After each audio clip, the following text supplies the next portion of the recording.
If you live in a big enough city, you probably can't pass 3 blocks without seeing at least one coffee shop, likely Starbucks.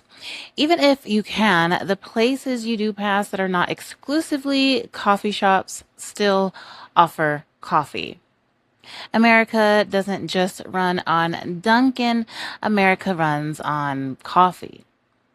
Don't talk to me before my coffee is a very real sentiment. People are often groggy upon rising, at least sometimes.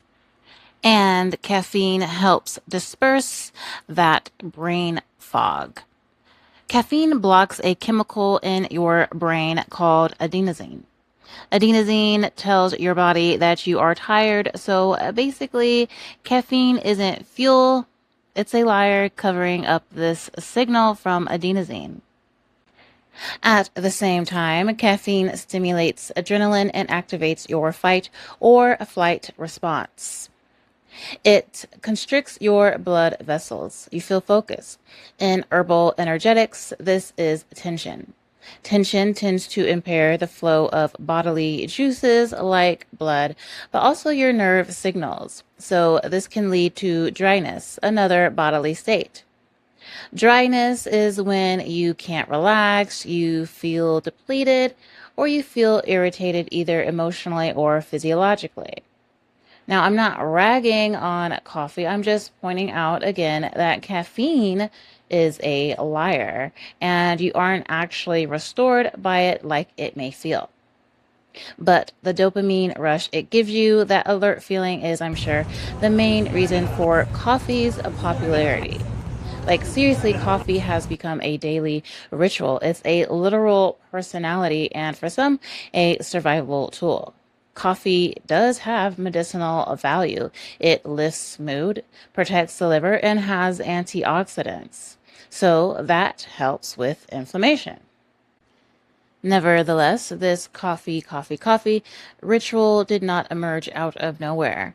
It is said that in the 15th century, Sufi mystics in Yemen brewed it to stay awake during their religious practice of prayer and remembrance of God. Coffee's name even comes from the Arabic word kawa, meaning a drink that stimulates thought and attention. Coffee was banned plenty of times in many places, such as Ethiopia. The Catholic Church also banned it because Pope Clement VIII believed it to be satanic. During the Boston Tea Party of 1773, Americans began rejecting tea as a symbol of British rule, and coffee became the patriotic alternative. Later, coffee houses became social hubs. Major artists like Bob Dylan began their careers performing in coffee houses. Christians also saw use for coffee houses, using them for outreach, and even today, many use them as a place for Bible study. The coffee break sees its origins in the Industrial Revolution and 8-hour workdays. Once unions helped implement work breaks, workers used those breaks to re up with a cup of Joe. And this is cute and all, you guys, but Americans drink way too much coffee. Look, I know I said coffee has medicinal value, and it does, but it also depletes and hinders the absorption of vitamins and minerals in the bodies of a society that already isn't getting its daily intake of the vitamins and minerals it needs. The problem isn't necessarily coffee itself, especially if getting proper nutrition was the norm. The problem is coffee in a traumatized, malnourished body. Think about it. We live in a country experiencing constant, sometimes even manufactured mass trauma, psychological warfare, chemical exposure, stress, anxiety. Trauma itself depletes your body. Now add coffee, and yeah, you're not doing too well nutritionally. In a system that doesn't necessarily need you healthy, just functional, coffee becomes a prop. It's not just coffee that props us up. It's allopathic medicine too, of course, and really the medical industrial complex was indeed built to keep us functional, not healthy, which should be obvious by their chosen interventions. Interventions that, again, do not make you healthy, they keep you functioning. Big difference. Really, though, allopathic medicine is the perfect medical model for this type of society.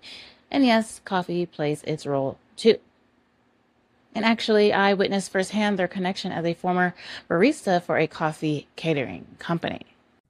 If you've ever wondered why coffee culture is so pervasive in workplaces and offices, here's a little known side of it. Coffee has historically been used as a tool of influence. Even in medicine, when pharmaceutical reps visit doctors' offices to push their poisons, one of the most common strategies is to bring coffee, snacks, or catered lunches in order to make the doctor more receptive, spend more time with said rep, and subtly influence prescribing decisions. This practice is called physician enticement, or the offering of gifts, meals, or perks to sway which medication a doctor might prescribe. It is legal, apparently, considering the motive and if the gift is modest, like a cup of coffee from the catering company that has set up shop in your office, for instance. But considering how physician enticement can easily become physician inducement, which is typically illegal due to anti-kickback laws, the ethical tension is obvious.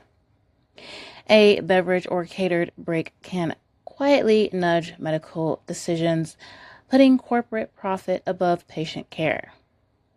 Coffee, in this sense, becomes more than a drink, rather a tool of persuasion in a system where financial incentives often outweigh purely patient-centered considerations. Both coffee and allopathic medicine function as band-aids, ignoring the fact that we are overworked. Coffee is the go-go juice that keeps our eyes peeled back so we can help prop up the societal system.